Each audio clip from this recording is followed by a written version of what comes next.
በዝሙት ቀስቃሽ ዳንሶቿ የምትታወቅ በዝሙት ቢያልፍልኝ እናንተ ምን ቸገራችሁ የምትል ከባለ ሀብት ጋር የመተኛት እድሉን ባገኝ አይኔን አላሽም ያለች መግለጫ የምትሰጥ ብልቅ ብላ እንዳደገች በይፋ የምትናገር ሴት ለአንድ ድርጅት ሳይሆን ለአንድ ገዳም ማስታወቂያ ሰርተዋት ማየቴ ትንሽ ያስደነግጣል። ማን ፈራጅ አረገ? እሼቱ መለሰ በገደም ዳሚው ባምቢ ሀበሻን ለምን የቤተ ክርስቲያንን ስራ ማስታወቂያ ተሰራለች? እኛ በዚህ ቅዱስ ቤተ ክርስቲያን ውስጥ እንደ ጅብ ጎዳም የሆነን ምዕመናን፣ እንደ ጅብ ጎዳም የሆነን አገልጋዮች አለን። ቤተ ክርስቲያንን ያማከለ ገቢ ብቻ እንዲኖረን የምንፈልግ በዝሙት ቀስቃሽ ዳንሶቿ የምትታወቅ በዝሙት ቢያልፍልኝ እናንተ ምን ቸገራችሁ የምትል ከባለ ሀብት ጋር የመተኛት እድሉን ባገኝ አይኔን አላሽም ያለች መግለጫ የምትሰጥ ብልቅ ብላ እንዳደገች በይፋ የምትናገር ሴት ለአንድ ድርጅት ሳይሆን ለአንድ ገዳም ማስታወቂያ ሰርተዋት ማየቴ ትንሽ ያስደነግጣል። እምላችሁ በኃጢአት እንደምበልጣት ቅንጣት ታክል አልጠራጠርም። ነገር ግን በአደባባይ ኃጢአትን በመስበክ አዋርድ ያላትን ሴት የገዳም ማስታወቂያ ስትሰራ ማየት ለታዳጊ ልጆች ምንም ያክል የቆሸሸ ስብዕና ቢኖራችሁ ቤተ ክርስቲያን በእናንተ ትወከላለች የሚል ግንዛቤ ይፈራል። እንግዲህ የዚህችን ልጅ ግብር ልክ አይደለም ብሎ ማውገዝ መጀመሪያ ከአባቶች ይጠበቅ ነው። ጭራሽ በብልግናሽ ከሚያደንቁሽ ተከታዮችሽ ገንዘብ ለምኝልን ብሎ መሾም በኃጢአት ያፈራችሁትም ገንዘብ ቢሆን እግዚአብሔር ይቀበልላችኋል የሚል የተሳሳተ መልእክት አለ። ማን ፈራጅ አረገ? የኔ ጌታ ማን ጨዋ ቤት ያሳደጋት ማንንም ያልነካት እንፈልጋለን ሲሉ ማንንም አይናገራቸው። እኔ ደግሞ እግዚአብሔር ይመስገን ብዙ በዚህ ሰዓት እግዚአብሔር ብዙ ነገር አድርጎልኝ ጥሩ ደረጃ ላይ ያለው ልጅ ስለሆንኩኝ ኦብቪየስሊ ከኔ የተሻለ ሰው ነው የምፈልገው። ምንድነው እሱ ችግሩ? እንደዚህ ያናደደክ? ያ አይ ሃቭ ክላስ አሁን ለራሴ ከማንም ጋር አታየኝም። አዎ እሱ ምንድነው የሚያናድደው? ነገ እኮ ልጅህ አድጋ እኮ አንድ ቦዘኔ ወይ ሱሰኛ ይዛ ይሄንን ነው ማገባው ብትልህ ወይ ደግሞ ወንድ ልጅህ ከሆነ ያለህ እኔ አላውቅም ይሄን ነው ማገባት ብትልህ እኮ ሻትለውም እኮ ለልጅህ እኮ የተሻለ ነገር እኮ ነው የምትፈልገው። አንተም ብትሆን እኮ ለልጅህ እኮ የተሻለ ነገር እኮ ነው የምትፈልገው። ለልጅህ እኮ ድልት ብሎ እንዲኖር ነው እንጂ የምትፈልገው ከማይሆን ሰው ጋር እኮ እንዲሆን እኮ አታረገውም እኮ። ለምንድን ነው የደነቀ? በጣም ምኑን የደነቀ? ሰውነቴ ከተወደድ ፈጣሪ ነው የሰጠኝ እንዴ? ፈጣሪ የሰጠኝ ሰውነት ነው። በሰውነቴ ልሳቀቅ አይገባኝም። እግዚአብሔር አምላክ የሰጠኝ ሰውነት ነው። ሲጀመር እዚህ ሀገር እኮ ነው ሰውነት አለሽ ተብሎ ሰው የሚናገረው እንጂ ሌላ ቦታ እንደውም በጣም በቃ ያደንቃሉ። ምን ይላሉ? እኛ ሀገር ነው እንደዚህ አይነት ነገር ያለው አይደለ እንዴ?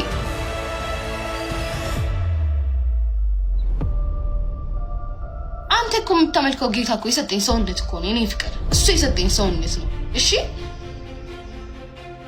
ስለዚህ እሱ በሰጠኝ ሰውነት እሱን መርጠው ሰው ከወደደኝ እኔ ምን ልረዳቸው እችላለሁ? ልክ እንደ አይኔ የሰራልኝ ሰውነቴ ነው። ልትገረም አይገባም። ሲቀጥል እኔ አይደለሁም እንደዚህ ትልቅ ነገር ኢሹ የማደርገው የሰውነቴን ጉዳይ ህዝቡ ነው። እኔ ችግር የለብኝም እንዴ? እኔ ለኔ ብርቅ አይደለም። ነገርኳችሁ። ስነሳም ስተኛም ይዤው የምኖረው ነገር ነው እንዴ። ማን ፈራጅ አረገው እኮ? ማን ፈራጅ አረገ? አባቴ ማን ፈራጅ አረገ? የኔ ጌታ ማን? እሼቱ መለሰ በገደም ዳሚው ባምቢ ሀበሻን ለምን የቤተ ክርስቲያንን ስራ ማስታወቂያ ተሰራለች? እኛ ቅዱሳኑ ያለን አይነት ወይም ደግሞ ቅዱሳኖች እያሉ ማስታወቂያ የሚሰሩ ቅዱሳኖች እያሉ ለምን እርኩሳን ይሰራሉ የምትመስል አስተያየት ሰጥቷል።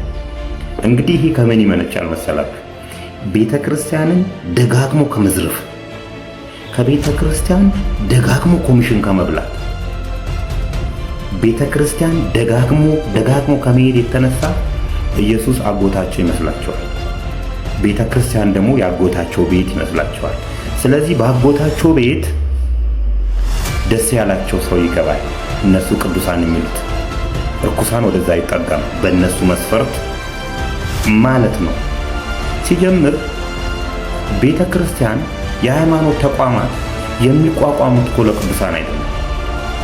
እንደዚህ አይነት በአንተ ንግግር መሰረት መስፈርቱን አያሟሉም የሚባሉ ሰዎችን ወደ ቤተ ክርስቲያን እንዲመጡና እንዲጠጉ የክርስቶስን ስራ እንዲሰሩ የክርስቶስን ባህሪያት እንዲይዙ ነው አንተ ማሚ አበሻ እንደዛ አይደለችም ብለህ ካሰብክ ወደ ቤተክርስቲያን አስጠግተዋት የቤተክርስቲያንን ነገር ቢያስተምሯት እሷም የቤተክርስቲያን ማስታወቂያ ብትሰራ ምንድነው ኃጢያቱ ነው? ለዚህ እኮ ነው ብዙ ሰዎች ቤተክርስቲያን የሚመሽዋት። እኔ ኃጢያተኛ ከሆንኩ ወደ ቤተክርስቲያን እንድመጣ መገፋት ነው ያለብኝ እንጂ ከቤተክርስቲያን እንድርቅ በእንዳንተ አይነት ንግግር ማለት ነው። የግድ አንተ ነህ ኮሚሽን የምትበላው ሰውዬ፣ ደጋግመህ ኮሚሽን የበላ ሰውዬ አንተ ነው ወደ ቤተክርስቲያን መሄድ ያለብህ። ክርስቶስ እነማንን ያከበረው? አረ ስብከት እያለኝ ነው ዛሬ። እነማንን ያከበረው እንዴ? ረጃጅሞቹን እኮ አይደለም ቁመታቸው ከሩቅ ክርስቶስ መምጣቱን የሚያውቁት ሰዎችን አይደለም እኮ አጭሩን ሰው እኮ ነው መርጦ እቤትህ እራት እንብላ ከቤተሰቦች ጋር እንደ ልብ ታየኛለህ ያለው። እንዴ ከእናንተ መካከል ኃጢአት የሌለበት ሰው መጥቶ ይውገራት ያለው እኮ ቅዱሳን ሴትን አይደለም እኮ። እግሩ ላይ ሽቶ የቀባችሁን እናንተ ምን አረጋችሁ? የመጣው ክርስቶስ ወደ ምድር የመጣው እኮ ለአጽያን እንጂ ለጻድቃን አይደለም። አቶ ሼቱ ምን እያልክ ነው? ስለዚህ ቤተክርስቲያን የሥነ ምግባር ማስተማሪያ ቦታ ነች። ከቤተክርስቲያን የሸሹ ሰዎችን መመለሻ ቦታ ነች። በእርግጥ ያቺ ልጅ ሸሽታ ወይም ደግሞ የቤተክርስቲያንን መስፈርት የማታሟላ ከሆነ መስፈርቱን ስለማላቀው ነው። መስፈርቱን የምታወጣው አንተ አይደለህም። ኑ ወደዛው ቤተክርስቲያን መምጣት አለባቸው። ሁሉም የክርስቶስ ልጆች ስለሆኑ ማለት ነው። ስነ ምግባርም መማር አለባቸው። ቅዱስ የሆኑትማ ቅዱስ ናቸው። በቃ አለቀ እኮ። መምጣት ያለበት እንዳውም በስነ ምግባራቸው ትክክል አይደሉም የተባሉ ሰዎች ናቸው ወደ ቤተክርስቲያን መምጣት ያለባቸው። አንተና አንተን የመሰሉ ሰዎች ግን ተደጋግሞ ቤተክርስቲያንን ከመብላታቸው የተነሳ ኢየሱስ አጎታቸው ይመስላቸው ሰዎች እነዚህ ሰዎችን ታረቃቸዋል። እንደዚህ አይነት ሰዎች እያረቃችሁ አይ ይሄ የኔ ቦታ አይደለም፣ ስለዚህ ሃይማኖቴን መቀየር አለብኝ ወይም ደግሞ ይሄ አይመጥነኝም፣ ከቤተክርስቲያን ሩቅ ነው መሆን ያለብኝ እንዲሉና ለሌላ ወንጀሎች ራሳቸውን እንዲያዘጋጁ ወይም ደግሞ ለሌላ ኃጢአት ራሳቸውን እንዲያዘጋጁ ታረጓቸዋላችሁ። የቤተክርስቲያን ጉልላት ላይ ያሉት የሰጎን እንቁላሎች ናቸው። ምን ማለት ነው? የሰጎን እንቁላል ለምንድነው ቤተክርስቲያን ላይ የሚደረገው? ሰጎን እንቁላሏን ጥላ እስኪፈለፈል ድረስ ባልና ሚስቶቹ እየተቀያየሩ እንቁላሉን ይጠብቃሉ። አይናቸው ከእንቁላሉ ላይ አይነሳ። ክርስቶስም ከቤተ ክርስቲያን ላይ አይኑ አይነሳም ለማለት ተምሳሌትነቱ ያ ነው። ክርስቶስ አይኑ የማይነሳበት ቦታ አንድ ኃጢአተኛ የተባለ ሰው ወደዛ ስለሄደ ምንድነው ኃጢአቱ? አንተ ማን ነው ቅዱስ ያደረገ? ሲጀምር ደነዝ ለካ ደነዝ አይደለም ሰባኪ። ደሞች እንዴት አላችሁ? ይሄን መልእክቴን እጅግ በጣም ለምንወደው ለምናከብረው ኮሜዲያን እሸቱ እንድታነሱልኝ በለው ለእግዚአብሔር ስም ጠይቃለሁ። የኖህ መርከብ በቤተ ክርስቲያን ትመሰላለች። እንደምታውቁት የኖህ መርከብ ውስጥ ያልገባ እንስሳ ያልገባ ፍጥረት የለም። በኖህ መርከብ ውስጥ ጅብ ገብቷል። በኖህ መርከብ ውስጥ ቀጭኔ ገብታለች። በኖህ መርከብ ውስጥ ጃርት ገብታለች። በኖህ መርከብ ውስጥ እርግብ ገብታለች። ሁላችንም በዚህ ቅዱስ ቤተ ክርስቲያን ውስጥ ልክ እንደዚህ ነን። የኔ ተወዳጆች በዚህ ቅዱስ ቤተ ክርስቲያን ውስጥ እንደ ጅብ ሆዳም የሆነን ምዕመናን፣ እንደ ጅብ ሆዳም የሆነን አገልጋዮች አለን። ቤተ ክርስቲያንን ያማከለ ገቢ ብቻ እንዲኖረን የምንፈልግ በዚህ ቅዱስ ቤተ ክርስቲያን ውስጥ እንደ ጃር ጥሿማ የሆነን ምዕመናን፣ እንደ ጃር ጥሿማ የሆነን አገልጋዮች አለን። በንግግሮቻችን ሰውን የምናደማ እንደ ቀጭኔ አንገታችን የረዘምን ጎንበስ ብለን ሰው ማየት የማንፈልግ ትዕቢተኛ የሆነን ምዕመናን፣ ትዕቢተኛ የሆነን አገልጋዮች አለን በዚህ ቅዱስ ቤተ ክርስቲያን ውስጥ።